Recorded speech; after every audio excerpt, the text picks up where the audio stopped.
Fiesta de Pesaj tiene muchas interrogantes, tiene muchos detalles y es importante prepararnos a tiempo para esos detalles. Al mismo tiempo, voy a aprovechar la clase de hoy para intentar responder algunas preguntas que la gente se hace cada vez que llega a esta época. ¿Qué día fue que murió Yeshua? ¿Y qué día fue que resucitó Yeshua? Y también,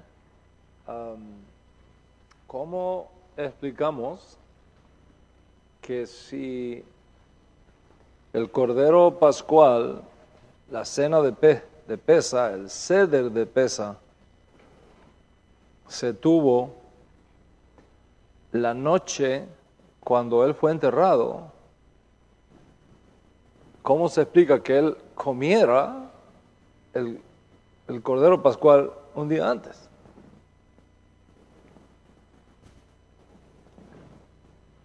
¿Qué es lo que pasó ahí? Estas cosas, con la ayuda del Eterno, la vamos a estar estudiando en la clase de hoy. ¿Okay? Pero antes vamos a hablar un poquito de Pesaj y de todas las cositas que debemos de tener en cuenta para esta extraordinaria convocación. Cuando esté hablando aquí de estas cosas que debemos tener en cuenta para la convocación, la santa convocación de Pesaj, el contexto en el cual vamos a estar operando responde a nuestra tradición sefardí. ¿Ok? Sí, nosotros no seguimos las costumbres de los askenazis, es decir, de la comunidad judía que proviene de la parte oriental de Europa, ¿okay? Polonia, Rusia, y todas esas secciones de allí, los askenazí. Y tampoco, y eso es muy importante, las normas y prácticas que nosotros tratamos de seguir son las que vienen de los sefardíes, que se conoce como los sefardíes de Occidente. ¿Okay? Hay dos grupos de sefardíes. Están los judíos de Sefarad que huyeron hacia el oriente, Irak, Marruecos, Irán, etc. Pero hubo otras inmigraciones judías de España que se fueron a Portugal, a Holanda, a Brasil, etc. Entonces es otro grupo, se llaman los judíos de Occidente, sefaríes occidentales, para diferenciarlos de los sefaríes orientales. Nuestras costumbres no provienen ni de los askenazín ni de los sefarín orientales, sino de los sefarín de Occidente, occidentales. Además, algunas de nuestras prácticas van más atrás todavía, a la época de nuestro santo maestro, el maestro de justicia de Israel, Yeshua Mashiach, según las normas que él mismo practicó y que él mismo nos da el ejemplo, y sus estudiantes originarios. Es importante que sepamos estas cosas para que nadie vaya a confundirse. Dice, por acá se hace así, y por acá yo oí que se decía así. Es que existen diferentes protocolos, existen diferentes tendencias, diferentes ritos que explican el abanico de prácticas y costumbres de Minhagim que existen en nuestro pueblo. Entonces, esa es la primera cosa que tenemos que conocer. ¿Ok? Esa es la primera cosa que tenemos que conocer. Vamos a ver si la entendimos. ¿De cuántos grupos diferentes yo he hablado hasta aquí? 3. ¿Cuáles son? Askenazis, los Askenazim, los sefaritas orientales y los sefaritas occidentales. ¿Y cuál es la norma que nosotros buscamos seguir? Las costumbres que seguimos. Muy bien. Entonces, es dentro de ese contexto que vamos a hablar esta noche de cómo tenemos que prepararnos para Pesaj. Y vamos a tratar de dar respuesta a 2 preguntas. ¿Cuáles son las 2 preguntas que vamos a tratar de responder? ¿Qué día murió realmente Yeshua? ¿Y qué día resucitó? Esa es una. ¿Y la segunda cuál es? La cena que Yeshua hizo aquella noche, ¿fue un seder de Pesaj o fue otra cosa? ¿Qué pasó ahí realmente? Eso lo vamos a ver, si ustedes me aguantan. ¿Ok? ¿Estamos listos entonces? Sí, tenemos bastante material que estudiar esta noche. Ok, según la Torah, es necesario comer pan sin levadura a partir del primer día de Pesaj. Entonces es muy importante que usted se prepare para tener pan sin levadura el primer día de Pesaj. ¿Vale? Eso es importantísimo. No podemos tener en nuestra casa nada leudado. Ya vamos a hablar un poquito de eso. ¿Ok? Si no comemos pan con levadura, sino matzah. Y cada familia tiene que hacer provisión para eso. Y habilitar su casa para hacer de esta fiesta toda una ocasión. ¿Ok? Ahora, la obligación, la práctica que nosotros seguimos es que la obligación de comer matzah es solamente el día de Pesaj. Los demás días son opcionales. En otras palabras, no podemos tener pan leudado durante los 7 días de pan sin levadura, pero no es una obligación comer pan sin levadura. Usted puede comerlo o no comerlo. Ahora, en Pesaj tienes que comerlo. ¿Me sigue? Eso es muy importante.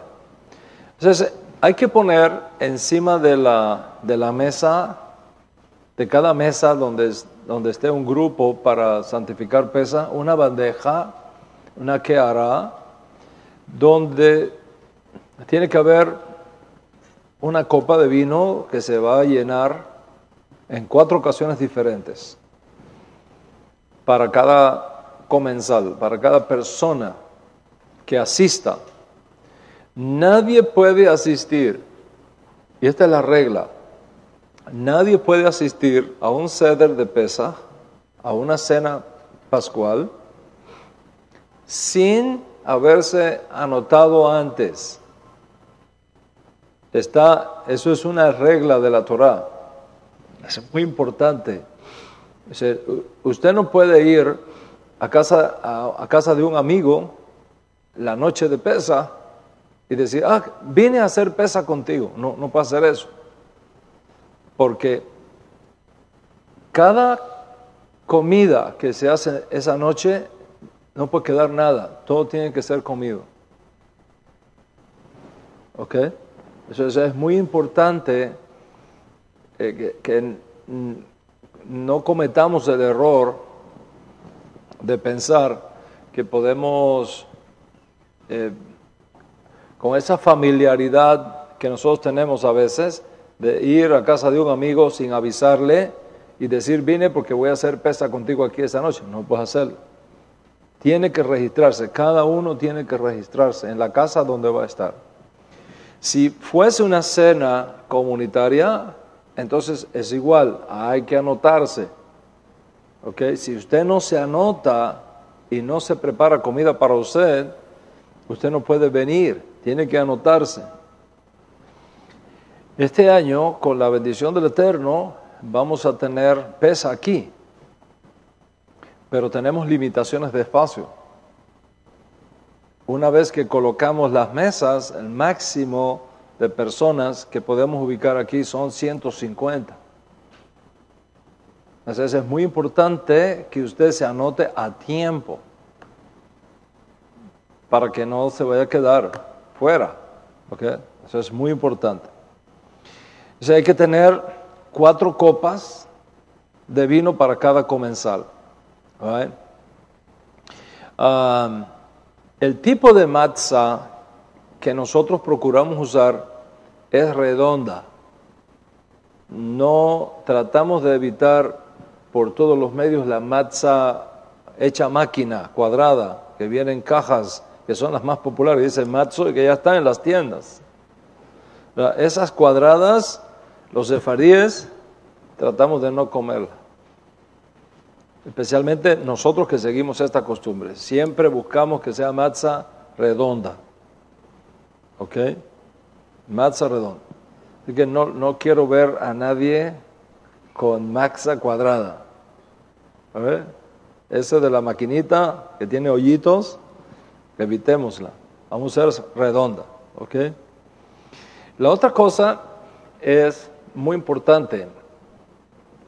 El nada fermentado uno puede usar en pesa.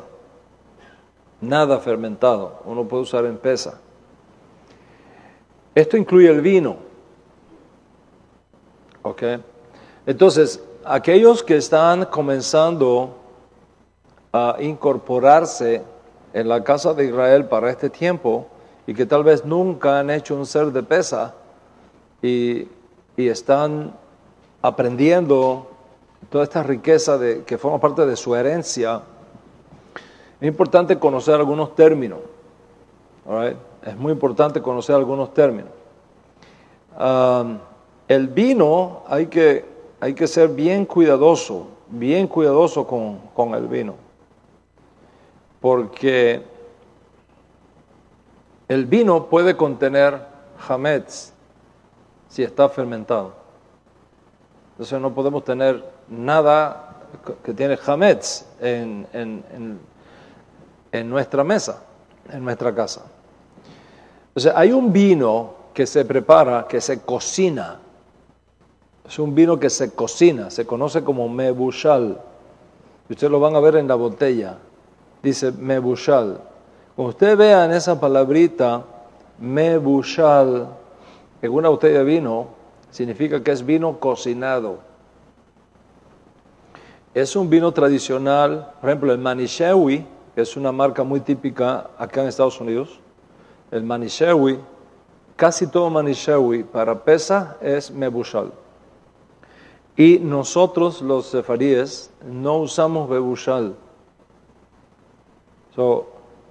Ten cuidado de no traer ese tipo de vino cocinado a la casa en esos días. Buscamos vino que sea apropiado para pesa. ¿Ok? Especialmente para la primera noche y la tercera noche. En la primera noche de pesa, la primera copa de pesa y la tercera copa de pesa, bajo ningún concepto usamos vino cocinado. O sea, es muy importante que después, bueno, se puede usar, pero no para la primera y la tercera copa, por la importancia que ella tiene. ¿Ok? Entonces, tenemos que destruir todo hametz que esté en nuestra posesión antes de la hora de prohibición. Así está escrito en la Torah. Tenemos que destruirlo. Así que limpiar la casa entera. Ya hay que empezar a limpiar la casa, para no dejarlo todo a última hora, ¿ok? Y facilitar estas misbot, limpiar todo. No sea cosa que uno tenga hametz en su casa. Ahora, recuerden lo que yo siempre les he enseñado, que todas las fiestas son terapias. Todas las fiestas son terapias. La terapia grande que vamos a hacer durante los días de Pesaj es el orgullo. Sonríe, que el Señor le ama muchísimo. Vamos a trabajar el orgullo. Vamos a trabajar la vanagloria. Vamos a trabajar el que la gente, el que necesitemos que la gente nos aplauda para sentirnos bien. ¿Ok? Tenemos que llegar a un punto en nuestras vidas donde aprendamos lo que significa bitul, anulación, negación de uno mismo. Y esto es exactamente lo que hace sacar el hametz. Hametz tiene que ver con la arrogancia. Hametz tiene que ver con el orgullo. Hametz tiene que ver con la preponderancia. De creernos que nosotros controlamos todo y que nos la sabemos toda o que nos lo merecemos todo, etc. Entonces, en este proceso de la limpia del hametz y de la eliminación del hametz y de todo lo que hacemos para sacar el hametz de la casa, estamos trabajando en esa terapia, ¿ok? Internamente. Así que no es simplemente sacar hametz físico, es que en ese proceso vamos a ir aprendiendo a quitar de la neshama, del alma, de cada uno de nosotros, vamos a ir quitando esas cosas que estorban a que la gloria de Dios se manifieste en nuestras vidas. Eso es parte de la terapia, téngalo presente, ¿ok? Y es por eso que buscamos hasta en las cosas más mínimas.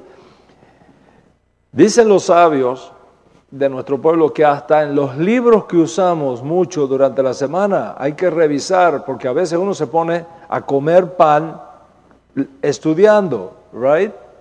¿Y qué pasa con las migajitas? Caen las hojas y ahí está escondido el hametz. ¿Ok? Eso es en la parte física. En la parte espiritual, ¿qué significa eso? Los pensamientos. Mirar todos los pensamientos, todo el libro que tenemos aquí arriba, ¿okay? ¿Qué pensamientos hay ahí que me están estorbando? ¿Qué pensamientos hay ahí que no son dignos de estar ahí? ¿Okay? Y eso es lo que vamos a estar trabajando con la ayuda del Eterno en este tiempo.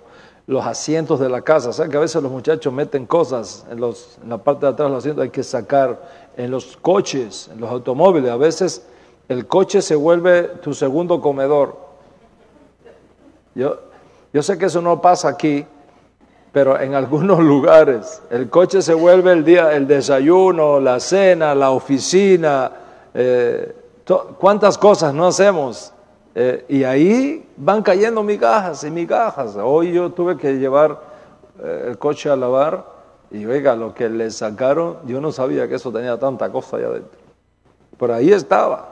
Okay. Ya yo sé que para Pesaj hay que hacerle otra limpieza más en tu oficina, todo lo que sea tu pertenencia. ¿Okay? Ahora, les tengo una buena noticia para las amas de casa.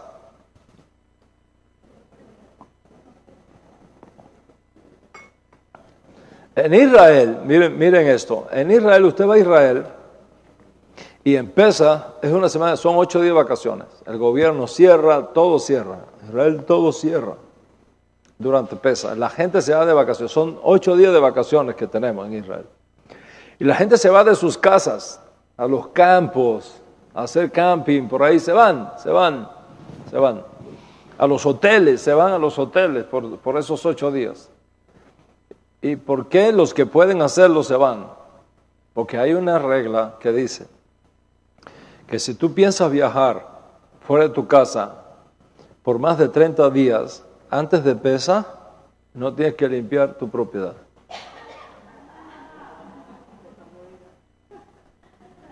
¿Ok?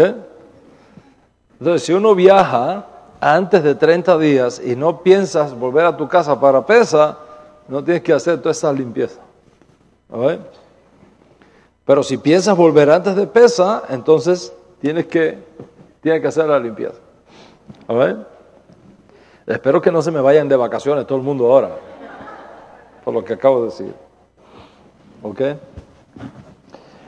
¿Qué cosa es hametz? Mucha gente me pregunta. ¿Qué cosa es hametz? Hametz o hamez es el producto que resulta cuando se mezcla agua con alguno de cualquiera de los 5 granos mencionados.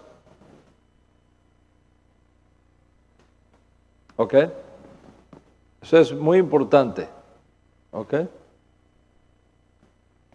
Cualquiera de los 5 granos que tiene que ver con la harina, con el trigo o sus derivados, cualquiera de ellos que entre en agua, eso que resulta es hametz.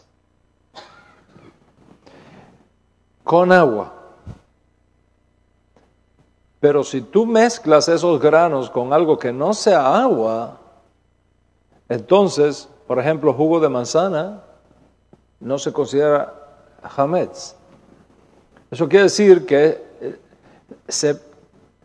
técnicamente se puede hacer postre con harina pura en base a jugos naturales. Y en el mercado venden esos productos, o usted tiene que buscarlos, ¿ok? Porque se venden, ¿ok? Siempre y cuando la harina sea harina kosher le Pesach, ¿ok? Si la harina es kosher le Pesach, entonces se pueden hacer cosas con jugos de manzana, jugo de uva, etcétera, que no sea necesariamente agua. Nosotros los judíos sefaríes, comemos arroz, frijoles, habichuelas, maíz durante Pesach. Nuestros hermanos askenazí no lo hacen, pero nosotros sí lo hacemos. Porque si usted ve, no, porque allá me dijeron que no se puede comer arroz. ¿Y cómo es eso? Es que seguimos costumbres diferentes. Para nosotros los sefaríes, el arroz no puede faltar en la mesa. Y los cubanos, si no hay un buen congrí, la mesa está incompleta. Para tranquilidad de los cubanos, okay, podemos comer congrí en Pesach. All right? El uso de las vajillas es muy importante. Lo mejor, si usted no se quiere poner en problemas, lo mejor es tener una vajilla específica para Pesach. Y ya usted la tiene guardada. Esta vajilla es exclusivamente para Pesach. Ahora, algunas vajillas se pueden usar en Pesach, aunque se hayan usado para otras cosas, siempre y cuando sean vajillas de probado no hametz, que son inmunes al hametz. Por ejemplo, si son de vidrio o si son de stainless steel, ¿ok? Ese tipo que no le entra nada, algunas ollas nuevas que hacen que no le entra nada, pero si son cubiertos o fuentes o utensilios que tienen porosidad, no se pueden usar. Por ejemplo, si usted tiene ollas de aluminio, que yo no les recomiendo a nadie que tenga ollas de aluminio, pero si las tiene, no se puede usar en Pesach. De barro no se puede usar en Pesach, ni aunque las laves, porque el hametz se mete ahí durante todo el año y no hay forma de sacarlo. ¿Okay? Entonces, para no tener problemas, tener una vajilla única y especial para Pesach por el honor mismo de la fiesta y para evitar confusiones. ¿Ok? Muy importante. ¿Right? Por eso es que no usamos cucharetas de servir que sean de madera. ¿Ok? Por el mismo problema. ¿Right? Normalmente lo que se hace en una casa para purificar las ollas pequeñas y los cubiertos y demás es que se pone una olla grande con agua a hervir. Y entonces adentro se van poniendo todos esos utensilios, se deja hirviendo por cierto tiempo y ya se separa en un lugar, kosher le pesa. ¿Okay? Y eso es muy importante. ¿Okay? Muy importante.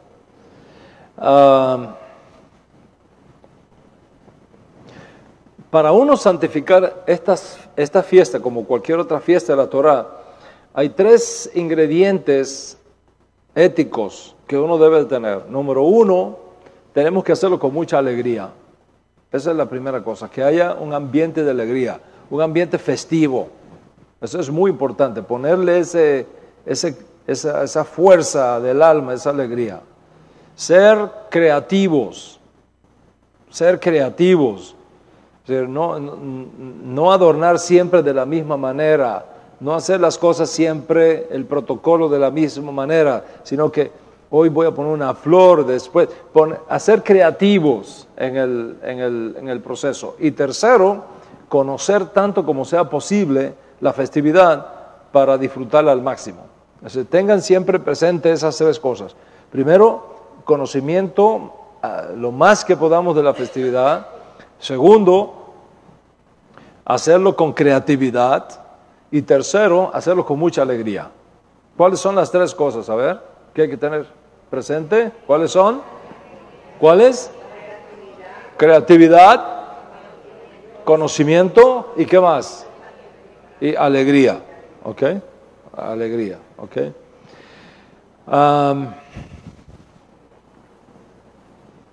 Mi recomendación es que el vino que se use en las cenas públicas comunitarias no tenga alcohol. No tenga alcohol. Sea jugo de la vid sin alcohol, sin ningún tipo de alcohol. Por varias razones. Número 1, es posible que vengan personas que vienen de un trasfondo de alcoholismo y ya gracias a Hashem se han sanado. Usted le da alcohol, le puede causar un problema. Y segundo, que en Pesa no se toma una copa, se toman muchas copas, mínimo 4 copas. Y entonces si la gente va a manejar con 4 copas de 18%, 14% de alcohol, we're in trouble. ¿Ok? Y todavía no tenemos en la comunidad servicio a domicilio para llevar a la gente a su casa después de Pesa. Entonces, lo mejor es evitarnos esos problemas. ¿Ok? Por supuesto, usted va a ser enseñado esa noche, cada vez que se vaya uno a beber una copa de las 4 copas que se bebe, siempre hay que estar recostado hacia el lado izquierdo. ¿Ah? A ver, vamos a probarlo un poquito, muévase un poquito. ¿Ok? Y ahí se bebe hacia el lado izquierdo. Eso es una costumbre muy antigua, porque así se comían antes los reyes, como no había mesas altas como estas, ya que las mesas eran bajititas, había unos ¿cómo se llama? Divanes grandes, ¿verdad? Grandísimos, y ahí era que se recostaba. Entonces la mano izquierda siempre estaba aquí así y se bebía con la mano derecha. Esa era la gente libre. Los esclavos estaban de pie, sirviendo. Pero la gente libre, los reyes, los príncipes, se recostaban para el lado izquierdo. Y entonces es una señal de libertad. Y como Hashem nos hizo libres, y Pesaj es la fiesta que marca ese momento, fuimos libres de la esclavitud. Entonces nos recordamos a nosotros mismos que somos libres. Ahora, esa libertad física tiene que ir acompañada con la libertad del alma también. Como dijo el maestro, si el Mesías los liberta, seréis verdaderamente libres. Porque una cosa es salir de Egipto y otra cosa es que Egipto salga de ti. Mientras Egipto no salga de ti, tú no eres verdaderamente libre.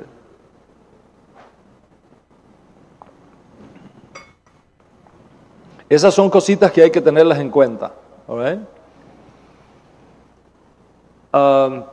Este año, 5774, Pesaj no cae en Shabbat. cae lunes, segundo día de la semana en la noche. Pero hay años en que Pesaj cae en Shabbat, cae el viernes en la noche. Entonces, en esos años hay que hacer cambios en el vocabulario para santificar Shabbat también. Pero como no es el caso este año, no voy a estar enseñando nada de eso. Solamente sépanlo de por ahora, que no es lo mismo el kiddush que se hace cuando se cae en Shabbat al kiddush que se hace cuando es día de semana. ¿Okay? Es un poquito diferente para santificar también el Shabbat y no olvidarnos del Shabbat. ¿Okay? Nunca ponemos la bandeja, la que hará, con todas las cosas que contiene junto con los matzos. Siempre ponemos el matzo en una bandeja separada. Los 3 matzot los ponemos en una bandeja separada. Y la que hará en la otra, en otra bandeja separada. Eso es muy importante, no juntarlas. Es parte de nuestra costumbre. ¿Okay? Y es importante también que en la que hará, en la bandeja, nosotros los netzaritas no ponemos huevo. ¿Okay? En el seder tradicional va un huevito. ¿Okay? Baitza. Nosotros ponemos oretz, no baitza, oretz. ¿Okay? El beitzá, el huevito es hervido, es para recordar los sacrificios que se hacían en el templo, cuando el templo estaba en pie, etc. Pero ¿qué pasa?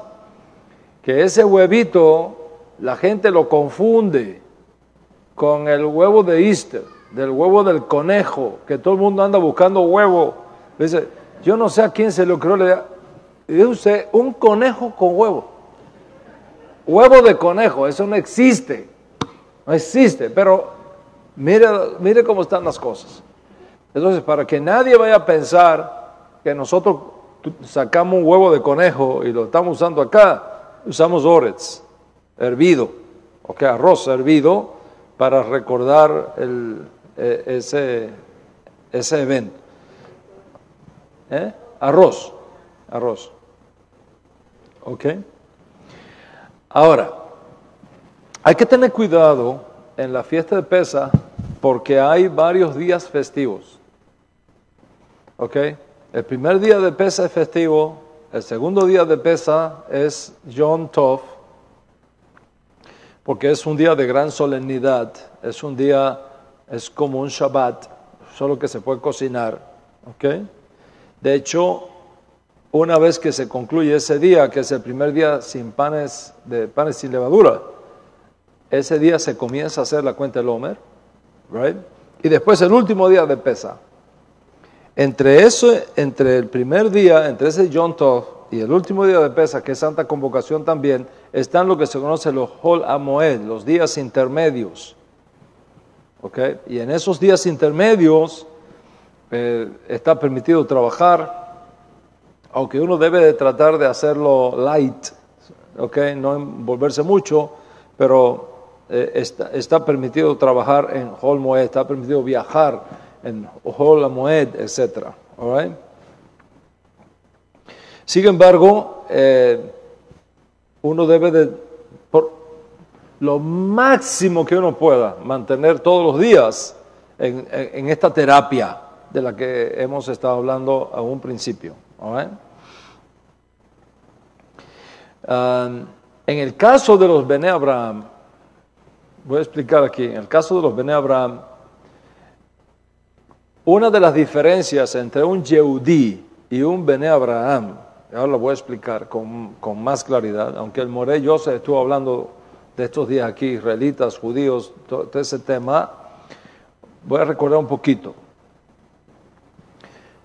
Hay una diferencia entre Bnei Noach y Bnei Abraham en la manera como se explica en nuestra alianza.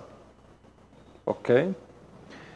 Desde el punto de vista de la halajá que se sigue en nuestra alianza, todas las naciones, exceptuando la nación de Israel, son Bnei Noach. hijos de Noé, todas las naciones son Bené Noah. Incluso Israel es Bené Noah. Es decir, todos venimos de Noé, todos venimos de Noé. Noé viene siendo como un nuevo Adán, porque toda la humanidad pereció en el diluvio, solamente Noé y sus hijos sobrevivieron. Si toda la humanidad procede de Noé y de sus 3 hijos, Sem, Cam y Jafet, o de uno o de otro, pero de ahí venimos todos. Cuando se establece la nación de Israel, entonces se hace una diferencia entre un pueblo que es separado para una misión específica y el resto de los pueblos de la tierra. O sea, el resto de los pueblos de la tierra son Bené Noah, Israel, es Yehudí, el pueblo judío, el pueblo hebreo. ¿Okay? Entonces, todas las naciones de la tierra son Bené Noah, independiente o si guardan o no los 7 mandamientos universales que Dios estableció para los Bené Noah. 1000 años antes, y esto es muy importante conocerlo, 1000 años antes de Sinaí, Hashem estableció un pacto con todas las naciones de la tierra, se conoce como el pacto noágico, ¿ok? Y todas las naciones de la tierra tienen que guiarse por 7 grandes mandamientos. ¿Cuáles son esos 7 grandes mandamientos? No idolatría, no blasfemia, no asesinato, no robo, no inmoralidad sexual, no alimentos prohibidos, específicamente comer de un animal, la parte de un animal mientras el animal vive, y establecer cortes de justicia. ¿Ok? Esos son los 7 mandamientos. No idolatría, reconocimiento del Dios de Israel como el único Dios verdadero. Eso es número 1. No blasfemia, respeto por el honor de Dios. ¿Ok? No asesinato, respeto por la dignidad de la vida humana en cualquiera de sus momentos. ¿Ok? Ya sea fetal, ya sea infantil, juvenil, adulto o senil. ¿Ok? Respeto por la vida humana. ¿Ok? No robar, respeto por la propiedad privada. No inmoralidad sexual, la santidad de la familia. ¿Okay? No comer cosas prohibidas, el cuidado de la salud física. Y establecer corte de justicia, trabajar por la paz y la justicia social. Esos son los 7 mandamientos que Dios demanda de los Bené Noah. Cuando un Bené Noah se convierte, es decir, un no judío, se convierte al Dios de Israel y guarda estos mandamientos, se conoce como un justo de las naciones, un justo o un temeroso de Dios. ¿Okay? Esa es la nomenclatura que se usa para... Usted puede ser un Bené Noah, pero no ser un temeroso de Dios. Pero si tú te conviertes al Dios de Israel y guardas los 7 mandamientos, tú eres un temeroso de Dios, pero eres un justo de las naciones. Aun cuando no se te considera parte de Israel, eres un justo de las naciones. Y se espera que un Bené Noah tenga su lugar también en el mundo por venir. Estando presente Mashiach, cuyos méritos redentores son tan extraordinarios, cuando un justo de las naciones, un temeroso de Dios, o un Bené Noah se convierte al Dios de Israel echando mano a los méritos de Mashiach, en ese proceso va mucho más allá de ser declarado un justo de las naciones. Rabino Shaul lo declara en nombre de Yeshua Mashiach, lo declara: si ustedes son de Mashiach, ciertamente el linaje de Abraham sois y herederos según la promesa. O sea, es una conversión mucho más poderosa, mucho más grande, y el cambio de estatus se refleja en el nombre que llevan, Benei Abraham. No solamente un justo de la nación, no solamente un temeroso de Dios, es que es considerado también familia de Israel. ¿Ok? Ya no sois extranjeros ni advenedizos, sino conciudadanos de los santos y miembros de la familia de Dios. No es un extranjero, no es un ger, es Es mucho más. No ciertamente se hace judío.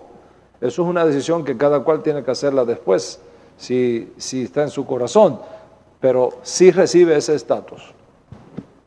Entonces, la gente me pregunta, ¿cómo se define la diferencia de funciones y de responsabilidades entre un Bnei Noach, Bnei Abraham, y un Yehudí?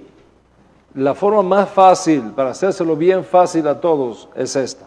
Los Bnei Abraham tienen responsabilidades, pero no obligaciones. ¿Ok? Los Bnei Abraham tienen responsabilidad, pero no tienen obligación. El Yehudí tiene obligación. Eso es muy importante. El Bnei Abraham tiene la responsabilidad de sacar Hametz, tiene la responsabilidad de comer Pesach, no tiene la obligación. El Yehudí tiene la obligación. ¿Ok? Eso es muy importante. ¿Con qué se puede comparar esto? Un niño y sus padres. ¿Verdad? Un niño y sus padres. Por ahí estaba Ruhama ahorita, que me enseñó ya que le faltan 2 dientecitos. Ya le vienen los dientes nuevos. Pregunta. ¿Ruhama tiene la obligación de estudiar en la escuela? ¿O la responsabilidad de estudiar en la escuela?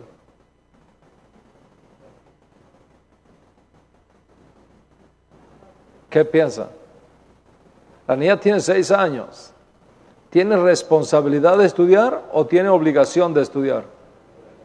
No tiene obligación, tiene responsabilidad. Tiene responsabilidad, no tiene obligación. ¿Ok? Ella puede hacer oficios en la casa, ayudar a la mamá y esto. ¿Tiene obligación de hacerlo? No. ¿Pero tiene responsabilidad? Sí. ¿Quién tiene la obligación de trabajar? ¿Quién tiene la obligación de limpiar los platos? ¿Quién tiene la obligación? La madre tiene la obligación, el padre tiene la obligación. Pero el niño tiene responsabilidad, pero no obligación. Cuando él sea mayor de edad, tiene obligación. Entonces, Bnei Abraham tiene responsabilidad. Yehudí tiene obligación. ¿Ok? Esa diferencia nos ayuda muchísimo. ¿Ok? Bueno, eso es lo que quería enseñar. Después, en otras clases, se van enseñando más cosas de cómo es la parte práctica. Creo que mi esposa va a tener reuniones con las mujeres de cómo es la parte práctica de sacar el jamés de la casa, etcétera, etcétera, etcétera. La otra cosa que quería hablar es cuándo murió Yeshua. ¿Fue el viernes? En la tarde. La tradición cristiana enseña que Yeshua murió el viernes en la tarde. Lo entierran el viernes en la noche y resucita el domingo en la mañana. Ese es básicamente, de ahí viene el Viernes Santo, de ahí viene el sábado de gloria y de ahí viene el domingo de resurrección. No hay un solo cristiano que el domingo no se levante a las 6 de la mañana, vaya al mar, al río donde sale el sol y ahí hagan la ceremonia, ¿no? ¿Cuál es el problema que tiene esto? El problema que tiene esa cuenta es doble. Número 1 es histórica y número 2 es de carácter cultural. Y voy a explicar las dos. La parte histórica. La razón por la cual los cristianos guardan el Viernes Santo no es porque sigan la Torá, no es porque sigan la Biblia. Es porque siguen un decreto del concilio ecuménico convocado por Constantino en Nicea en el año 325. De ahí es que viene. Ahí se estableció que que el domingo sería el día que los cristianos usarían para adorar a Dios y que la Pascua tendría que ser realizada al día siguiente del equinoccio de la primera luna llena. ¿Ok? Entonces, siguiendo esa regla, para que siempre caiga en el mes de abril, en el mes de la primavera, aproximadamente. Esa es la regla que se usa. ¿Por qué? En la carta que escribió Constantino se dice la respuesta. La respuesta es para que los cristianos no tengan nada compartido con esa chusma de los judíos. Así dice la carta. Los judíos patricidas mataron al Señor, mataron a Cristo, etcétera. No podemos tener nada compartido con ellos. Entonces, cambiaron la fecha. ¿Ok?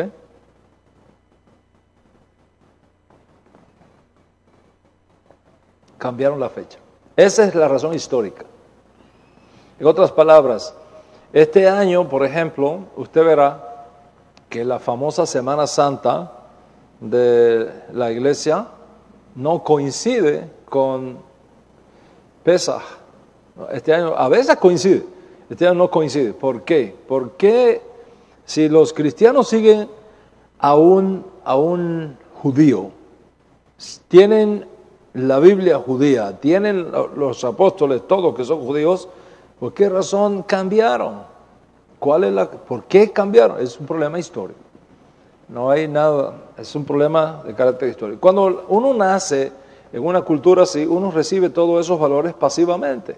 Y la mayoría de nuestros hermanos y amigos que proceden o que están en el cristianismo, lo hacen porque eso fue lo que le enseñaron. Eso fue lo que ellos recibieron pasivamente. Y por eso es que se hace esa práctica. ¿Okay? ¿Sabe que en estos días me hicieron un cuento de Fidel Castro? Sé que Fidel Castro decidió poner de vuelta la Navidad en Cuba. Y entonces los periodistas se animan muchísimo. Mire qué bien que Fidel cambió, puso la Navidad de vuelta. Vamos a hacer una entrevista. Dice, comandante, venimos acá a hacer una entrevista. ¿Es cierto que usted hizo esto? Sí, lo hice, pero esto se llama democracia comunista. Dice, ¿cómo es eso? Dice, muy fácil. Lo primero que hice fue invitar a un cura. Y le dije, ¿usted está de acuerdo que yo ponga la Navidad de vuelta? Y el cura dice, pues claro que sí, comandante. Claro que sí. Dice, ya tengo a todos los católicos aprobados. Votaron a favor. Después busqué un pastor pentecostal. Y le dije, ¿usted está de acuerdo que se ponga la Navidad en Cuba de vuelta? Y me dijo que sí. Dice, ya tengo a todos los evangélicos, votaron ya. Con un solo voto ya tengo todos los... ¿sí? Y me faltaba uno solo, el judío. Porque por ahí todavía hay unas comunidades judías en Cuba. Así que llamé al rabino y le pregunté, ¿usted tiene problema que ponga la Navidad para atrás? ¿Y sabe qué me dijo? No, ¿qué le dijo? Se me dijo estas palabras. Yo no tengo problema con eso, comandante. Al fin y al cabo, están celebrándole el cumpleaños a un judío. Y es cierto, ¿ok? Es absolutamente cierto. Entonces, la primera razón es histórica. La segunda razón es cultural. Es decir, la gente no se da cuenta que el calendario romano, gregoriano, no sigue el mismo horario que el calendario judío. ¿Por qué? Porque el día comienza en el calendario gregoriano a las 12 de la noche y termina a las 12 de la noche, ¿cierto? ¿Ahora es PM o es AM? Ahora es PM. Pero cuando llega a las 12 de la noche y un segundo, ya es AM. Porque a las 12 de la noche es que cambia para AM, ¿cierto? Y ya es un nuevo día. El día no comienza cuando sale el sol. El día comienza a las 12 de la noche en el calendario gregoriano. ¿Me siguen? Ok. En el calendario judío es diferente. Para nosotros el día comienza a la caída del sol, no a las 12 de la noche. Cuando el sol cae, ya es un nuevo día para nosotros. El Shabbat, por lo tanto, corre desde la caída del sol del viernes hasta la caída del sol del sábado. Ese es el Shabbat. Ese es nuestro sábado. Ese es nuestro Shabbat. Cuando el sol cae el sábado, comienza para nosotros el primer día de la semana, llamado domingo en el calendario secular. Entonces, ¿cuándo comienza el domingo para el pueblo judío? El domingo comienza el sábado a la caída del sol. Pero el sábado a la caída del sol, mientras ya es primer día de la semana para el pueblo judío, todavía sigue siendo sábado para el pueblo no judío. Y tiene que esperar hasta las 12 de la noche para que llegue el domingo.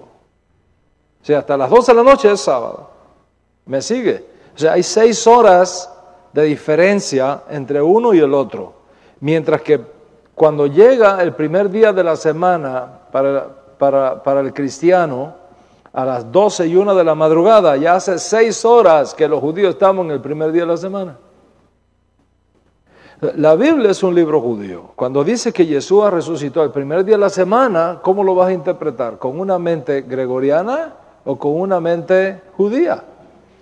Si lo interpretas con una mente gregoriana, vas a interpretar que Jesús, en el lenguaje cristiano, resucitó ¿cuándo? El domingo por la mañana. El domingo por la mañana resucitó Jesús. Nos pregunta un judío, dice, no, Yeshua no resucitó el domingo por la mañana, Yeshua resucitó el sábado en la noche, a la caída del sol del sábado, que para nosotros ya es primer día de la semana. ¿Cuánto entiende lo que estamos hablando? Entonces eso es muy importante. Entonces, ¿qué sucede? Yeshua dijo, señal no les he dado a esta generación. ¿Está claro eso? La parte cultural. Ok. Entonces, ¿cuándo murió Yeshua? ¿El viernes u otro día? Vamos a contar. Vamos a hacer ingeniería inversa. Reverse engineering. Ok. Vamos a hacer ingeniería inversa. ¿Right? Si él dijo, el Hijo del Hombre tiene que estar 3 días y 3 noches en las entrañas de la tierra y resucitó el sábado a la caída del sol, vamos a echar para atrás. 3 noches y 3 días. Y ahí te da cuándo fue que murió. Es bien fácil, no es tan complicado. Saquemos la cuenta. Vamos a sacar la cuenta de 3 noches para atrás. Sábado no tuvo noche. Porque cuando cayó el sol, él resucitó. El sábado no se cuenta, no hay noche. Y son 3 noches. Entonces tiene que haber sido la noche antes del sábado, que es viernes. Ahí hay una noche. Falta otra noche más, la noche del jueves. Y falta otra noche más, la noche del miércoles. Y ahí tenemos las 3 noches. Pero ahora faltan 3 días. ¿Ok? El sábado por el día, un día. El viernes por el día, segundo día, y el jueves por el día, tercer día. ¿Cuándo murió? El miércoles. El 4º día de la semana. ¿Ok? Yeshua muere el 4º día de la semana, lo entierran, está una noche del miércoles, 2 noches del jueves y la tercera noche del viernes. Y está el jueves por la mañana un día, el viernes por la mañana 2 días y el sábado 3 días. 3 días y 3 noches. A los 3 días y 3 noches, él resucita, que es primer día de la semana, todavía sábado en el calendario gregoriano. ¿Están conmigo hasta aquí? Ok, bueno, creo que eso está claro. La otra cosa que necesitamos clarificar en la clase hoy es la siguiente. La cena que Yeshua tuvo con sus discípulos la noche antes de morir, ¿fue un Seder de Pesaj o fue una comida festiva? ¿Ok? Ese es el punto que vamos a considerar. Pero como mi tiempo ya se está agotando, me dan ganas de dejarlo para el Shabbat, o me aguantan. Ok, vamos a darle entonces. Vamos a darle. Entonces, ¿qué es lo que pasó aquí realmente? ¿Y qué respuesta podemos dar? ¿Ok? Voy a repetir el issue. ¿Ok? Si el pueblo de Israel comió el cordero pascual el día del juicio de Yeshua, ¿ok? El día del juicio de Yeshua, ¿cómo explicamos que Yeshua comiera el cordero pascual un día antes? ¿Cuántos ven el punto? ¿Right?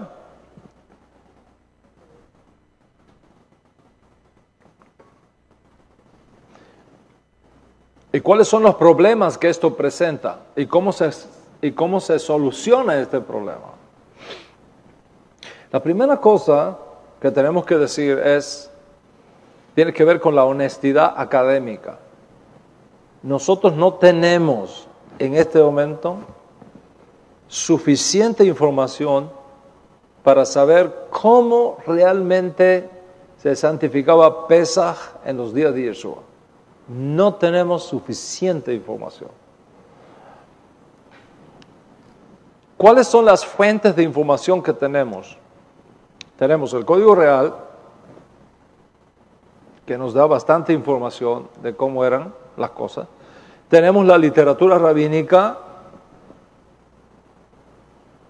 que nos ayuda a tener una idea. Tenemos los escritos de Filón de Alejandría, que fue un judío filósofo de una generación previa a Yeshua, que escribió muchísimo, y entonces él es una fuente de información. Y tenemos los escritos de Fabio Josefo. A partir del año 47 tenemos un montón más de información de los rollos del Mar Muerto, de Qumran.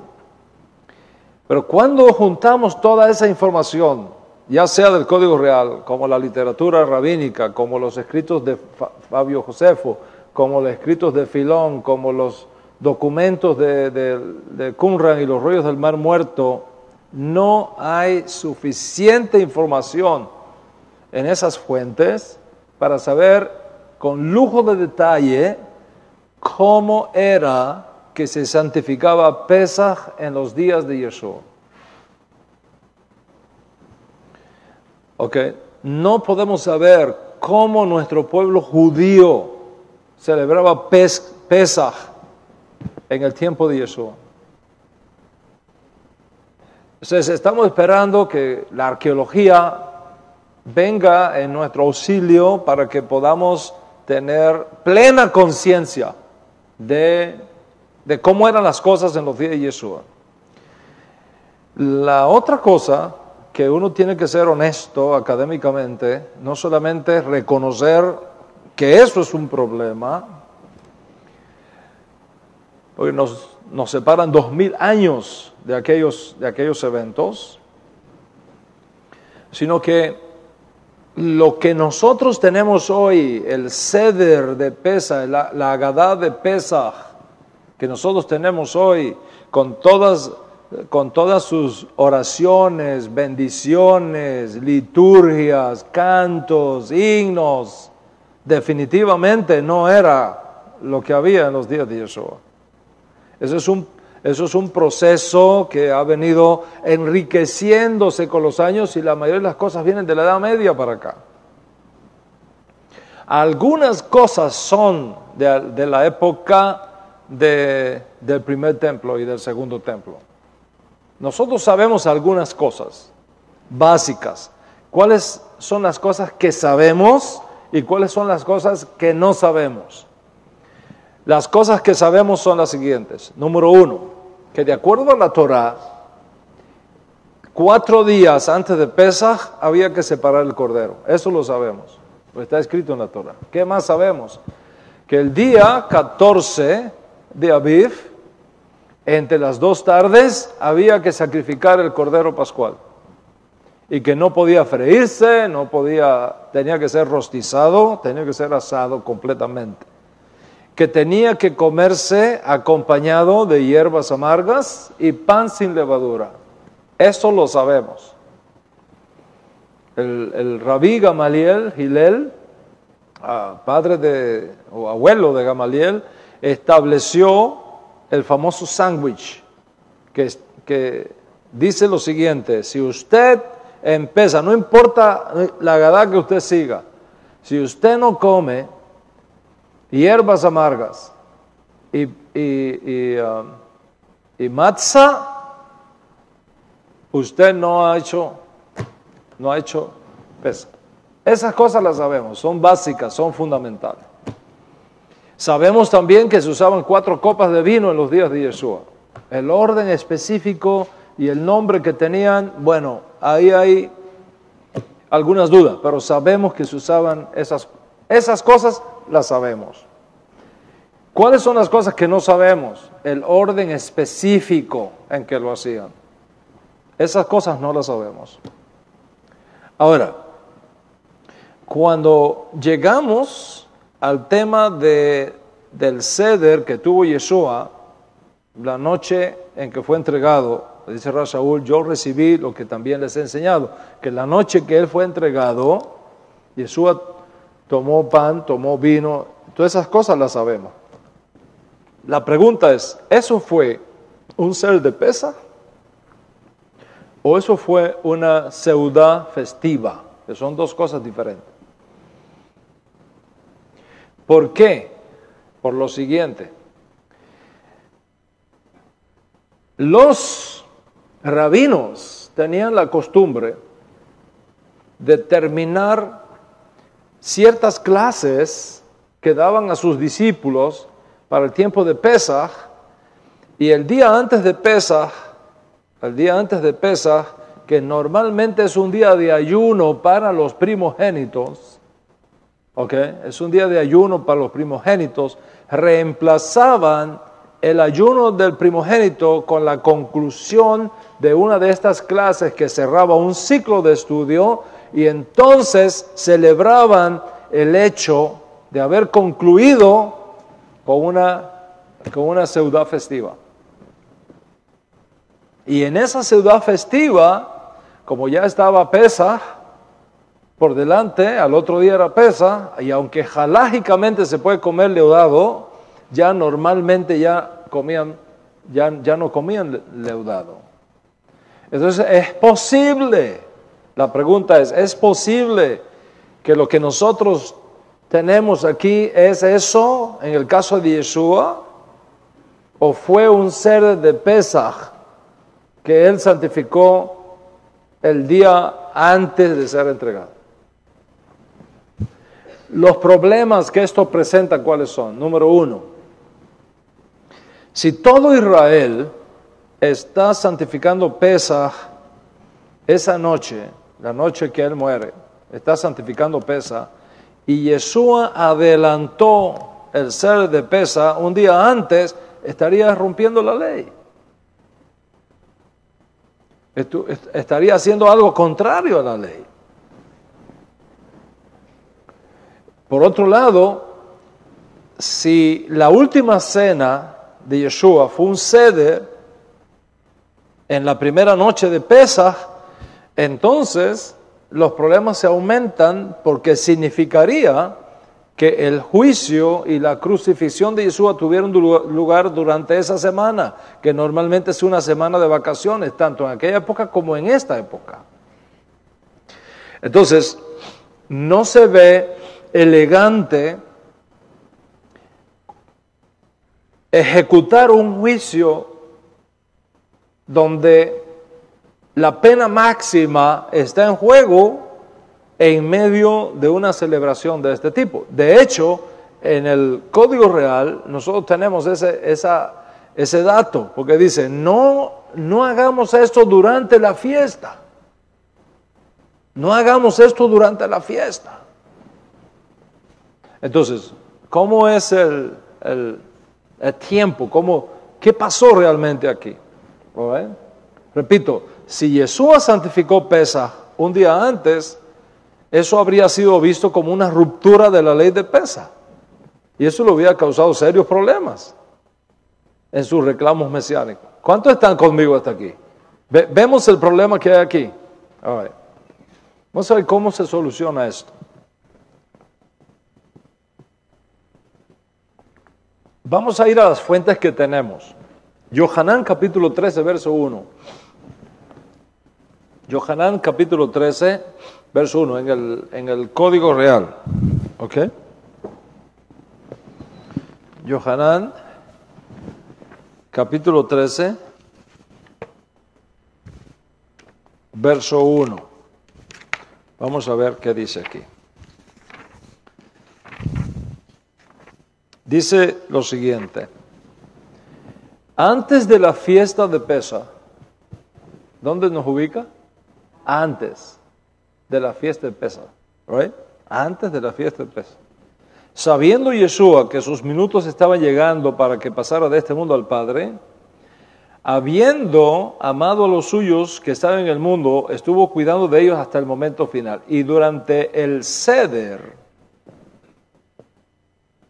de la Seudat Pesaj, fíjense que dice aquí, antes de la fiesta de Pesaj. Antes de la fiesta de Pesaj. Y después dice, durante el Seder de Seudat Pesaj. ¿Cómo es eso? ¿Cómo puede haber un Seder de Pesaj antes de la fiesta de Pesaj? Esa es la información que tenemos aquí. ¿Qué vamos a hacer con eso? Bueno,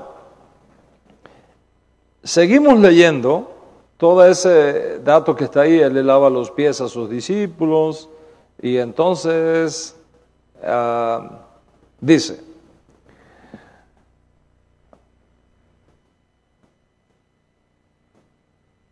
el que come de mi pan levantó contra mí su calcañar. O sea, había pan ahí. ¿Ok? De cierto os digo, el que recibe al que yo envío, a mí me recibe, el que me recibe a mí, recibe al que me envió. Y habiendo dicho eso, Yeshua se conmovió profundamente en su neshama e hizo una solemne declaración. Uno de ustedes me va a entregar. Los talmidín se miraban unos a otros bien confundidos acerca de quién de ellos lo dice. Y uno de sus talmidín, el más querido de Yeshua, estaba reclinado junto a su hombro. Reclinado junto a su hombro, una costumbre antigua. Hoy día eso no se usa mucho, pero en aquella época era así. Y a este hizo señas Shimón para que le preguntase de quién dijo eso. Entonces él, aprovechando que estaba junto al oído de Yeshua, le preguntó como en secreto, Señor, ¿quién es?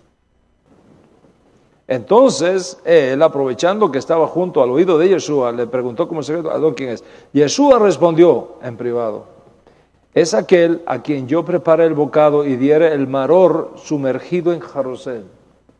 O sea, ¿es un ceder o no es un ceder? Ok. Entonces, mojando el maror, lo da Yehuda ben Simón de Keriot. Y tras el bocado, Hasatán entró en él, por lo que Yeshua le dijo, lo que haces, hazlo ya. Lo que haces, hazlo ya. Ninguno de los que estaban reclinados a la mesa entendió por qué se lo dijo. Ahora viene esta información. Preste mucha atención. ¿Ok? Dice, algunos pensaban, puesto que Yehuda tenía la bolsa de tesorería, que Yeshua le decía, compra las cosas que son requeridas para la fiesta. Espera. ¿Compra las cosas que son requeridas para la fiesta? Pues sí, ya estás haciéndola. Ya estás en medio del Seder de Pesaj. ¿Cómo vas a ir a comprar cosas para Pesaj si ya estoy haciendo Pesaj? ¿Cuánto entienden lo que está pasando aquí? Ok. Entonces, claramente se trata, por un lado, antes de la fiesta de Pesaj. ¿Ok? Y sin embargo, después es que tiene lugar Pesaj. Incluso los discípulos pensaban que iba a comprar algo para la fiesta. Entonces, ¿para qué fiesta? La fiesta de Pesaj. O para darse daca a los pobres que pudieran tener sus cosas para Pesaj. ¿Ok?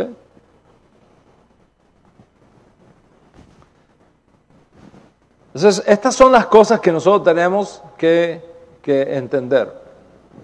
Capítulo 18, Yohanan, también nos da un dato importante. 18:28, lo voy a leer acá. 18:28 dice: desde el tribunal de Cayafa llevaron a Yeshua al pretorio. Era de madrugada y los que lo llevaron no entraron en el pretorio para no impurificarse y poder comer pesa. Si ya Yeshua hizo pesa, y ahora resulta que acá nos dice que los que llevaron al pretorio no quisieron entrar allí para no impurificarse y poder comer pesa. ¿Cuántos pesas había?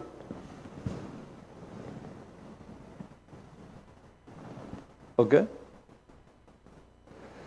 Capítulo 19 de Yohanan, verso 14, dice, era la preparación dice, al oír estas palabras, Pilato no vio otra alternativa, llevó afuera a Yeshua y se sentó en el tribunal, en el lugar llamado enlosado y en hebreo Gabatá. Era la preparación de Pesaj, como la hora sexta, la preparación de Pesaj, es decir, no había llegado Pesaj, era el día antes de Pesaj, cuando Yeshua está teniendo su juicio, y resulta que ya él había hecho pesas con sus discípulos. Entonces, ¿fue realmente una cena de pesas que él tuvo o fue una seudá festiva donde se usaban las cosas de pesa? ¿Qué es lo que tenemos aquí?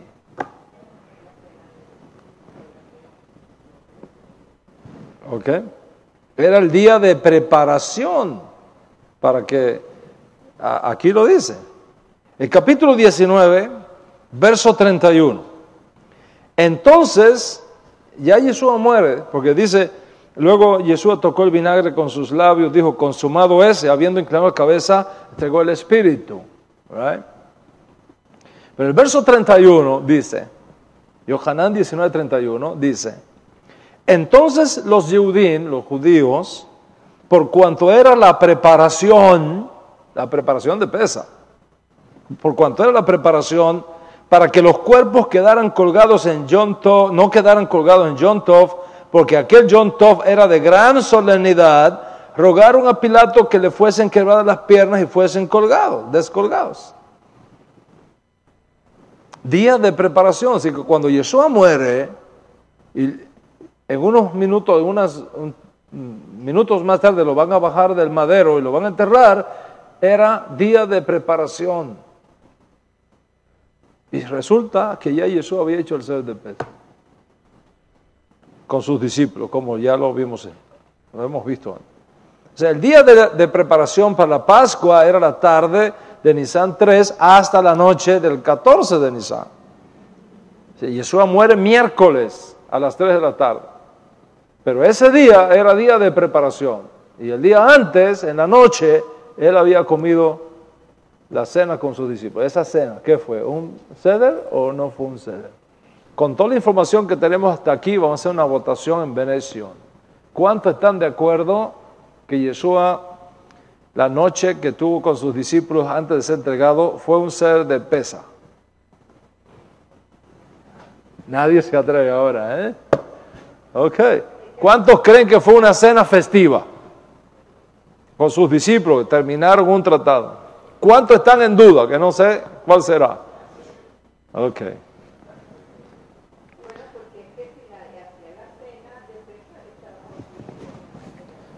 Ese es el punto, ¿ves? Estaba, ¿cómo lo explicamos? Ok.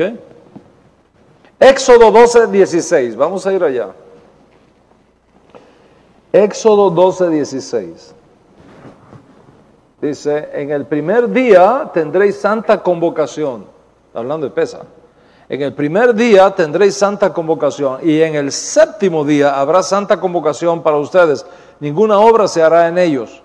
Pero lo que tiende a comer, solamente puede prepararse por ti. Guardaréis la fiesta de los panes sin levadura, porque en este día habré traído vuestro ejército a la tierra de Egipto, por tanto guardaréis este mandamiento en vuestras generaciones por costumbre perpetua.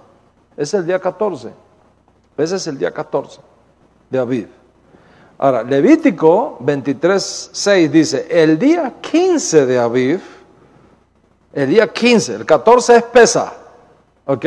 Dice, el día 15, al día siguiente de Pesaj, es la fiesta de los panes sin levadura a Hashem. 7 días comeréis panes sin levadura. El primer día tendréis santa convocación, no harán ningún trabajo serio en él. ¿Ok? Así que el día 14 es Pesaj, el día 15 es panes sin levadura. Ahora, dice Yeshua, en Matillahu lo dice, en Gilel lo dice, en Meir lo dice, ustedes lo pueden buscar ahí en Gilel capítulo 22, en Meir 14, dice, con ansia, a ver si aquí rapidito,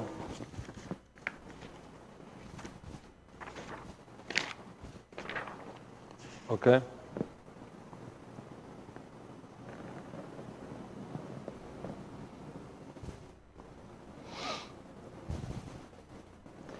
Ustedes lo pueden mirar. Dice, faltaban 2 días para que comenzara la fiesta de Pesaj y de Matzot. Y los principales de los Kohanim y los Soferim procuraron encontrar la manera de prender el engaño. Fíjate, todo eso está detrás de Pesaj. ¿Ok? Verso 12. Al día siguiente sería el primer día de Matzah. Al día siguiente sería el primer día de Matzah. ¿Qué es lo que habla Levítico? ¿Ok? Sería el primer día de Matzah, cuando los Kohanim habían establecido hacer el sacrificio de Pesaj. El primer día de Matzah, los Kohanim habían establecido hacer el sacrificio de Pesaj. Eso es una información importante que tenemos ahí. ¿Ok? Le dicen sus discípulos, ¿dónde quieres que vayamos a preparar la cena para que conduzcas el ceder de Pesaj? Entonces, ¿fue un ceder de Pesaj o no fue un ceder de Pesaj?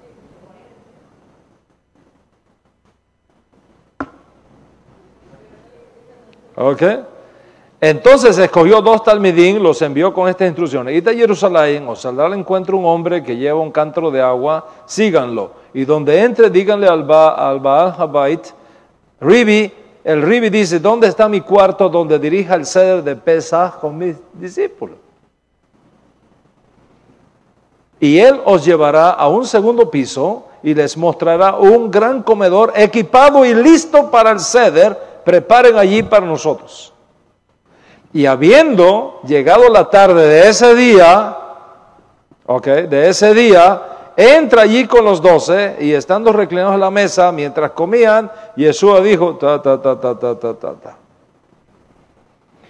Y estando comiendo, Yeshua tomó el pedazo del medio del mansa y confesó la bendición. Todo esto lo tenemos aquí. ¿Qué fue esto? ¿Qué pasó aquí? En otro lugar, en otro paralelo, dice, ¿cuánto he deseado comer este cordero de Pesaj con ustedes antes de padecer? Porque os digo que no la comeré más hasta que se cumpla en el reino de Dios.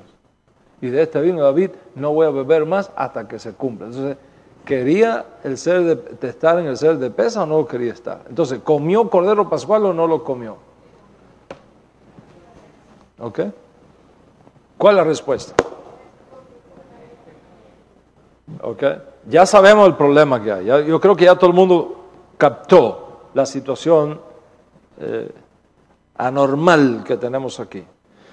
Primer escenario. Recuerden lo que dije al principio, que no tenemos todas las fuentes de información. ¿Ok?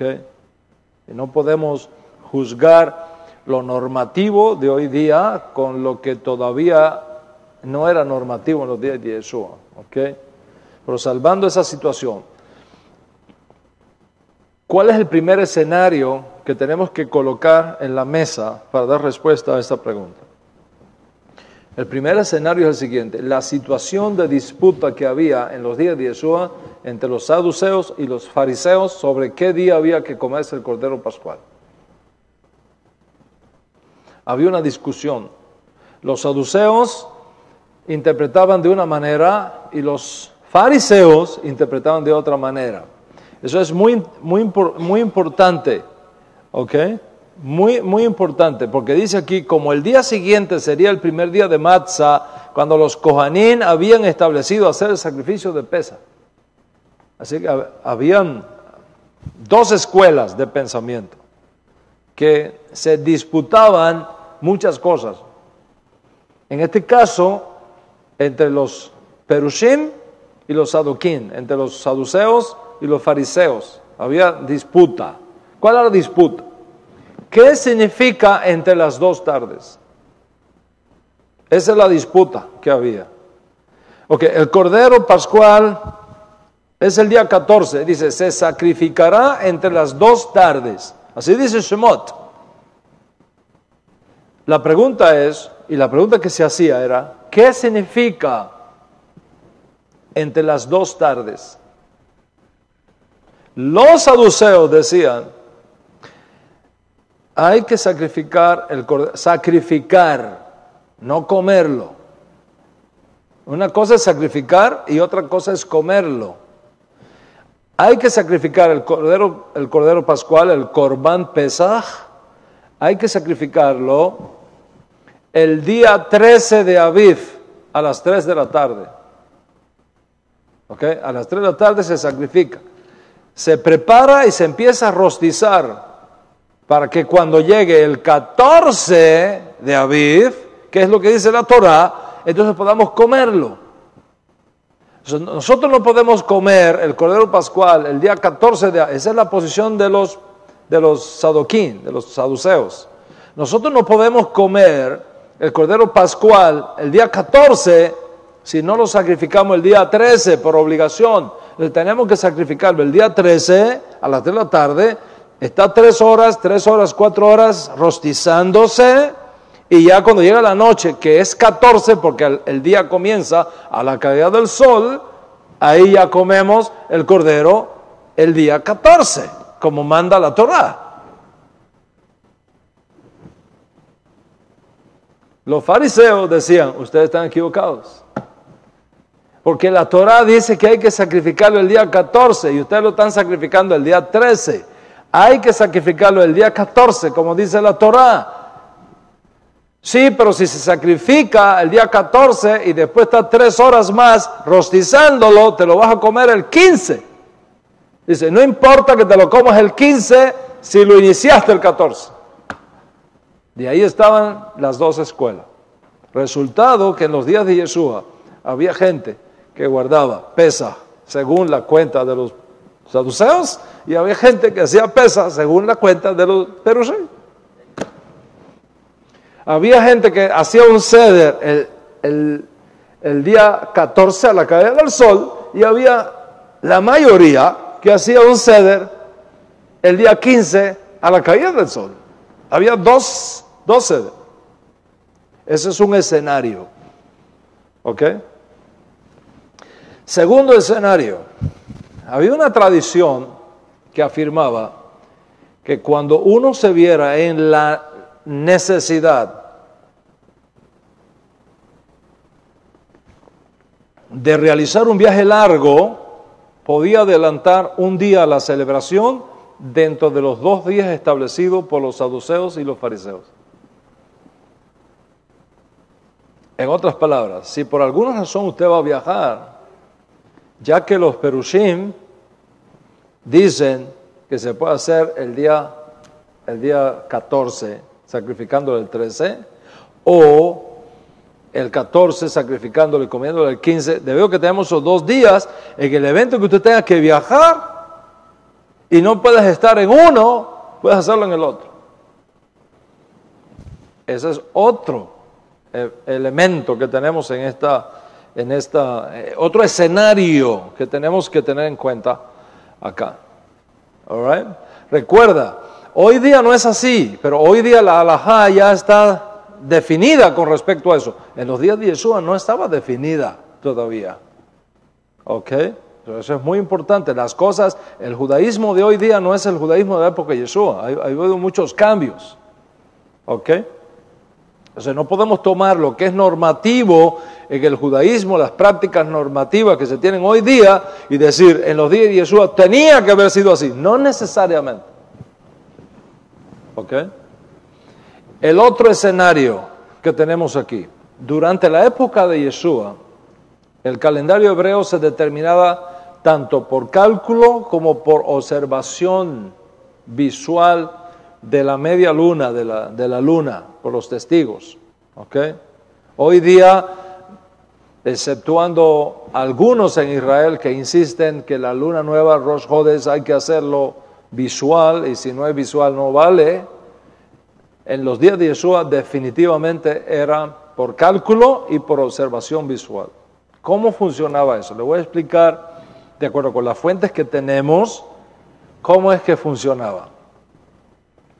El Sanedrín de Jerusalén era el que tenía responsabilidad de anunciar cuándo llegaba Rosh Hodesh. ¿Cómo lo hacían? Primera fuente de información, cálculo. Lo hacían por cálculo. Sin embargo, la práctica que más se seguía era por medio de 2 testigos. ¿Cómo sabemos que se hacía por cálculo? ¿Ok? En la Torá hay señales de que se hacía por cálculo. Por ejemplo, en la relación amistosa que tuvieron David y Jonathan, ¿ok? Jonathan le dice a David: mañana será día de luna nueva y tu silla estará vacía. Mañana será Rosh Hodesh y tu silla está vacía. ¿Cómo sabía Jonathan que mañana será Rosh Hodesh si era exclusivamente por observación visual y no por cálculo? Es que había un cálculo. Ahora, no, aunque se mantenía un cálculo, en los días de Yeshua la costumbre que prevalecía era lo visual. ¿Y cómo se hacía? Se hacía así: estaba el Sanedrín, la corte de los jueces, que son los que tienen que anunciar al pueblo cuando llega el Rosh Hodesh, un novilunio, un mes nuevo. En el caso de Pesaj y otras festividades, otros meses que tienen festividades dentro, esto reviste una importancia vital. ¿Cuándo nos vamos a preparar para Pesaj? ¿Cuándo llega el mes de Aviv? Porque a los 14 días hay que comer el Cordero Pascual, hay que sacrificar el Cordero Pascual. La declaración del Rosh Hodesh era importante para saber cuándo es Pesaj. Entonces, ellos estaban en Jerusalén más o menos para el tiempo que el cálculo le decía que ya tenía que ser. Y esperaban que vinieran 2 testigos. Entonces, venían 2 testigos y decían: nosotros vimos la luna nueva. Se corroboraba, ¿ok? Eran interrogados, estos testigos, eran interrogados por el tribunal, ¿ok? Y si encontraban que tenía sentido, entonces el tribunal declaraba Rosh Hodesh e inmediatamente mandaba unos mensajeros a encender un fuego en las montañas que rodeaban a Jerusalén para que los judíos que vivían más lejos de Jerusalén supieran que había llegado Rosh Hodesh. Se hacían llamas, ¿okay? Se hacían llamas, hogueras. Y entonces ya la gente que no vivía en Jerusalén, vivía más lejos, sabían del asunto. Ahora, la autoridad del Sanedrín podía posponer, aquí está el punto, aquí está el otro escenario que nos ayuda a entender qué pudo haber ocurrido en los días de Yeshua. La autoridad del Sanedrín podía posponer el comienzo de Aviv, tanto Aviv si comenzaban a dar segundo o terminaba a dar regular, podía posponer la fecha de llegada del 1 de Aviv en el evento de que ocurrieran algunas de estas cosas. Primero, una cosa que podía ocurrir: la cebada no estaba todavía madura. ¿Ok? Si la cebada todavía no estaba madura, si las lluvias de invierno no habían parado, ¿ok?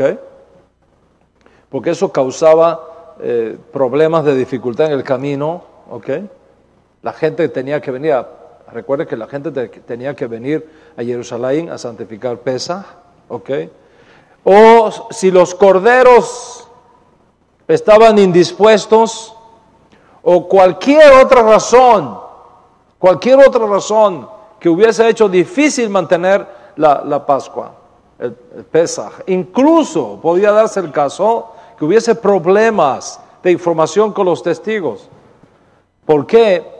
Porque si, por ejemplo, hubo mal tiempo, estaba nublado, los cálculos, la observación no era muy confiable, entonces, ¿qué hacía el tribunal? Declaraba 2 lunas nuevas consecutivas.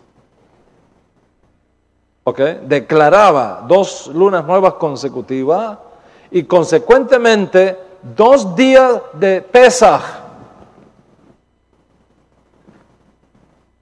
¿Cómo lo ve? 2 días de Pesaj. Entonces, nosotros no sabemos, no teníamos de Wedesha, ¿no? Para saber cómo era el tiempo en los días de Yeshua. Nos llama la atención que aquí dice, los Coanín habían establecido, que quiere decir que ahí pasó algo.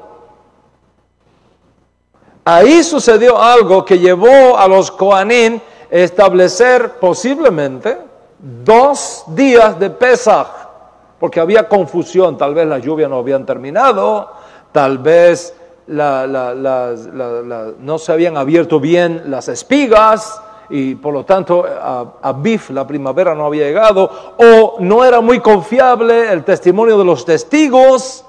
No sabemos, pero sí sabemos que había la costumbre que en el evento de que estas circunstancias se dieran, el Sanedrín, los Coanín, tenían autoridad para declarar 2 días de Pesaj y de esa manera no tener problemas. Que todo el mundo pudiera santificar Pesaj en un tiempo seguro.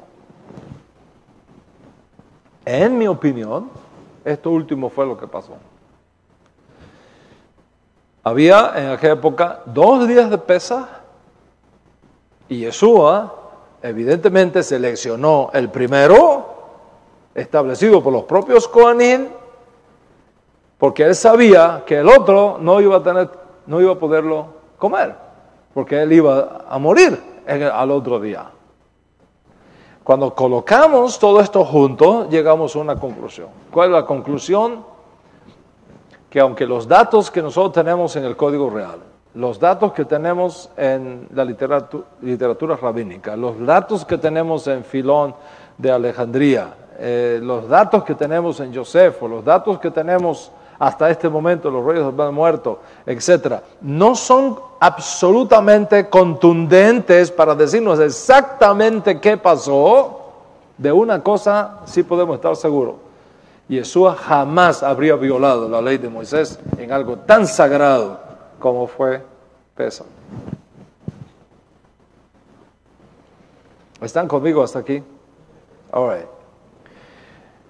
Es posible también que esa cena de esa noche, en el evento de que ninguno de estos escenarios estuviera presente, es posible que hubiera sido una ciudad festiva. Algunos